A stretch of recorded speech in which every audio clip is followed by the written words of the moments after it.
থাকেন যে আমার তিন ধরনের ঘরে আপনার মেয়েকে ভুলেও বিয়ে দিবেন না। অনেক সময় বাবারা টেনশন করে থাকেন যে আমার এত কষ্টের এবং এত কষ্ট করে এই সন্তানটাকে বড় করেছে, এই কন্যা সন্তান যাতে করে এমন একটা ঘরে যায় যে ঘরটার ভিতরে সে শান্তিতে থাকতে পারে, সুখে থাকতে পারে, তার লাইফটা যাতে করে হ্যাপিতে ভরপুর হয়ে যায়। এই ধরনের চিন্তা ভাবনা অনেক বাবা মা করেন। হযরত আলী রাদিয়াল্লাহু তাআলা আনহু যখন তার খেলাফত কাল ছিল তখন তিনি তার সিংহাসনে বসা ছিলেন। এমন সময় এক ধনী ব্যক্তি এসে আলী রাদিয়াল্লাহু তাআলা আনহুকে জিজ্ঞেস করেছেন, হে আলী, আমি আমার কন্যা সন্তানকে নিয়ে একটু টেনশনে আছি, কোন ঘরে কিভাবে কোন ঘরে বিয়ে দিলে আমার মেয়েটা সুখে থাকতে পারবে, শান্তিতে থাকতে পারবে। এই কথা যখন হযরত আলী রাদিয়াল্লাহু তাআলা আনহুর কাছে জিজ্ঞেস করা হলো, হযরত আলী রাদিয়াল্লাহু তাআলা আনহু কিন্তু খুবই বিচক্ষণ ব্যক্তি ছিলেন। নবীজি সাল্লাল্লাহু আলাইহি ওয়াসাল্লাম তার ব্যাপারে অনেক প্রশংসা করেছেন। হযরত আলী রাদিয়াল্লাহু তাআলা তাকে বলে দিয়েছেন যে তিন ধরনের ঘরের ভিতরে তুমি তোমার মেয়েকে বিয়ে দিবে না।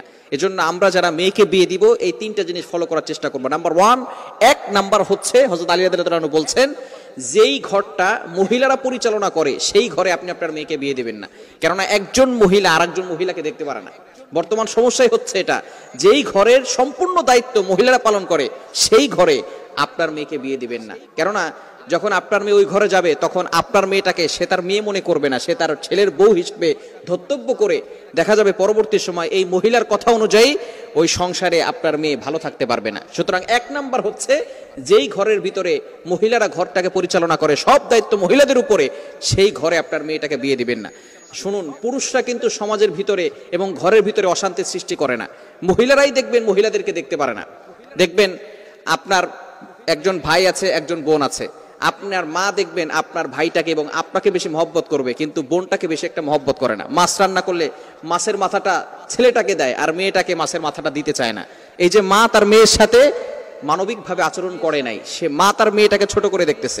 ঠিক তদ্রুপভাবে সব ক্ষেত্রেই দেখবেন দাদিরা বিশেষ করে নাতিদেরকে বেশি ভালোবাসে, নাতিদেরকে বেশি ভালোবাসতে চায় না। নারীদেরকে আল্লাহ তাআলা রেসপেক্ট দিয়েছেন, কিন্তু একজন নারী আরেকজন নারীকে দেখলে সহ্য করতে পারে না।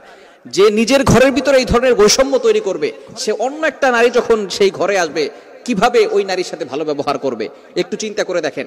যখনই নারী ঘরের ভিতরে অন্য কোনো নারী ঘরে আসে, ছেলের বউ হিসেবে ঘরে আসে, তখনই ননদের সাথে সমস্যা হয়, শাশুড়ির সাথে সমস্যা হয়।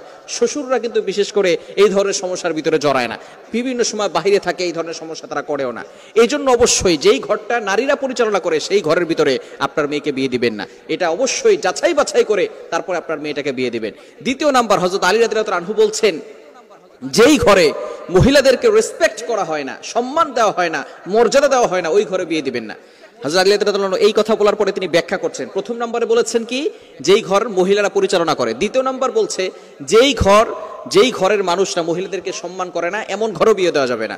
অর্থাৎ যেই ঘর অবশ্যই পুরুষরা ওই ঘরটাকে পরিচালনা করবে এবং মহিলাদেরকে সম্মান করবে, মহিলাদেরকে রেসপেক্ট করবে, মহিলাদেরকে যে আল্লাহ তাআলা সম্মান দিয়েছেন এই সম্মান পুরুষরা করতে জানে, সেই ঘরে আপনি আপনার মেয়েকে বিয়ে দিবেন। এবং তৃতীয় নাম্বার, হযরত আলী রাদিয়াল্লাহু তাআলা জানিয়ে দিয়েছেন তালাক প্রাপ্তা ঘর, যেই ঘরে বেশি তালাক দেয়, তার ভাই তার কয়েকটা স্ত্রীকে তালাক দিয়েছে, অথবা তার বাবা দুইটা তিনটা স্ত্রীকে তালাক দিয়েছে, অথবা তার খালু, এই যে সম্পর্ক যারা আছে, ফুফু যারা আছে, তাদের সম্পর্ক যদি এমন হয় যে তারা ওই ঘরের ভিতরে ম্যাক্সিমাম মানুষ তালাক দিতে বেশি পছন্দ করে, ওই ঘরে আপনার মেয়েকে বিয়ে দিবে না। তাহলে কিন্তু ওই ঘরে আপনার মেয়ে সুখ শান্তিতে বসবাস করতে পারবে না। সুতরাং এই তিন ধরনের ঘরে আপনি আপনার মেয়েকে বিয়ে দিবেন না।